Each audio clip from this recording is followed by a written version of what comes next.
I now give the floor to the distinguished representative of Armenia.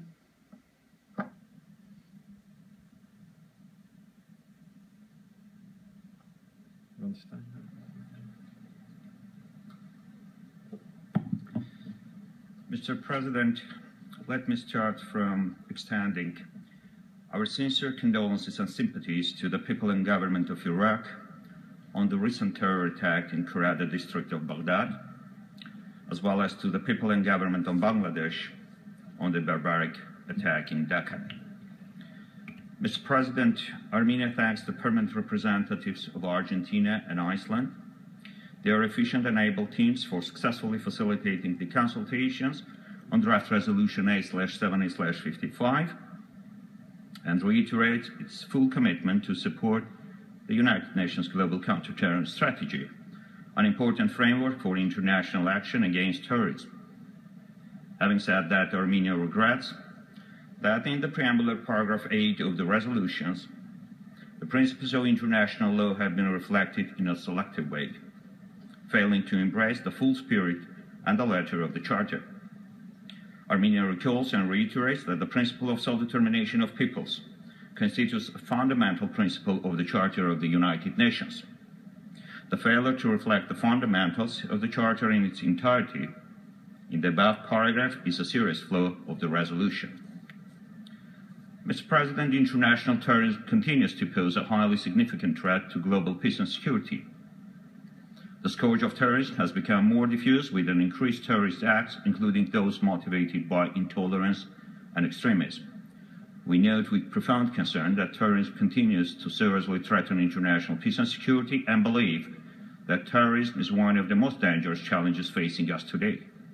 While combating it, it's no longer a national issue, but one for the entire international community. We strongly condemn the indiscriminate killing and deliberate targeting of civilians, mass execution, and extrajudicial killings, persecution of individuals and entire communities on the basis of their religion or belief, kidnapping of civilians, including for the purposes of receiving ransom, forced displacement of members of minority groups, attack on schools and hospitals, destruction of culture and religious sites. Armenia strongly supports the Secretary General call upon national authorities to make more concerted efforts to mainstream human rights and the rule of law in their counterterrorism policies and practices, and therefore supported and welcomed particularly United Nations Security Council recent resolutions, which tackle important issues of foreign terrorist fighters, countering violent extremists and financing of terrorism, and kidnapping for ransom, among others.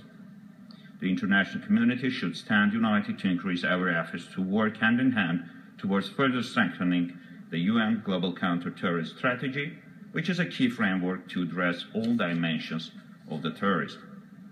Mr. President, no country in the world is immune to terrorism.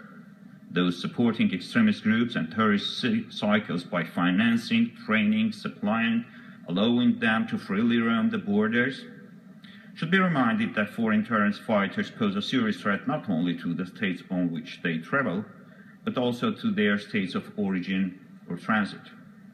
Those who encourage widespread manifestation of intolerance and hate speech against another state, nation, and/or persons who consider themselves to be of a different origin, including preaching hate speech through social media and educational institutions, should be reminded that this may constitute incitement to extreme violence, mass atrocities, and breed terrorism ideology. It's high time to implement those various international legal instruments dealing with terrorist crimes, including cross-boundary terrorist activities.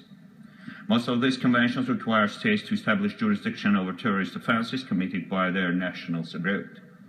We would like to highlight the specific role of UNODC, CTITF, CTED, in promoting and facilitating cooperation between multiple jurisdictions. In the same spirit, Armenia is also supportive to the Secretary General's calls to contribute to security sector reforms.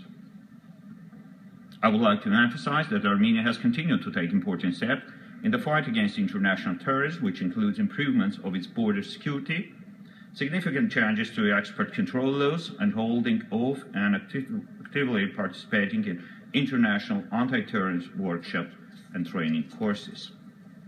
Talking about the regional and international cooperation by encountering terrorism, I would like to point out that Armenia has been actively engaged in relevant initiatives of the organizations such as CSTO, Collective Security Treaty Organization, NATO, EU, CIS, and the Council of Europe.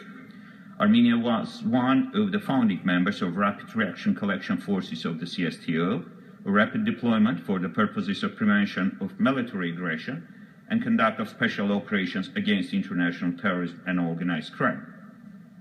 Through a new individual partnership action plan with NATO, participation in the Partnership Action Plan on Tourism, my country continues to develop its cooperation on counter-terrorism issues with that organization. We continue to collaborate effectively with the Council of Europe's Committee on Experts on the evaluation of anti-money laundering measures and the financing of terrorism. Armenia has been incessantly engaged with the EU in initiatives such as Caucasus Integrated Border Management Project, which facilitates enhancing integrated border security operations. In conclusion, Mr. President, Armenia reiterates its determination to work together with other member states to redouble the collective efforts to act against international terrorism and violent extremism, whichever form it takes and wherever it happens. I thank you, Mr. President.